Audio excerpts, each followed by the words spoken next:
Ya so muraho neza shante abo Mungu ya mwino video na nshaka kubereka ino product yacu ya Boost. Abantu benshi ndikubona bari kuyikunda, so na nshaka kuyivugaho gakeya. Ndikubona gufasha abantu benshi, so kuntu bayikoresha n'ibintu birimo.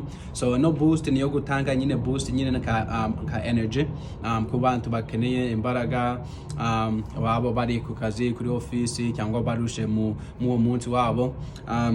So kiza cyayo niko ntabwo ari ngombwa uba ufite kintu kinini ujana cyangwa kicupa kinini na kantu gatoya kakwidwa no mu mufuka wakagendana cyangwa akajana hariho hose mushaka.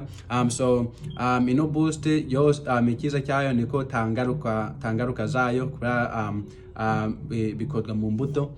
So kandi kiza ikindi niko irimo bintu biri nacho kuntu nabivuze. So no Boost energy kuntu ino spray kuntu bayikoresha urayizunguza kagutya, noneho iguha abantu energy, ka abantu stamina, kugira nyine bagire imbaraga. So urayizunguza noneho ukapompa mu kanwa, no kupompa inshuro 8 ku munsi. So haigi wapompa inshuro 2 cyangwa 3 mu gitondo, izindi ni mugoroba cyangwa nijoro cyangwa ryari. Watere inshuro 8 ariko ntabwo ari ngombwa izo inshuro 8 zose ziterwe uzi spring byose hamwe. So unavuze uzunguza none ukapompa mu kanwa. So maze kupompa ukategereza amasegonda 5 ashize ukamira. So igituma ano sprays yacu tu pompa mu kanwa kandi abaryoshe ntugire yarashariye cyangwa iki niko rukujya bombo.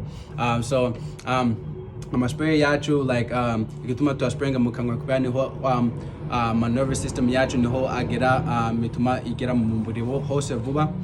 So kubakeneye no product tutabivuze, ugire umuntu uzi wo muri Team Up Now, cyangwa wandikire ngewe cyangwa Nesu cyangwa Tumaini, cyangwa umuntu wari wose ufite ino product kugira ikugezeho.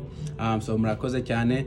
Hopefully namwe izabafasha, namwe muzabe muri gukora video muri kugira abandi. Murakoze.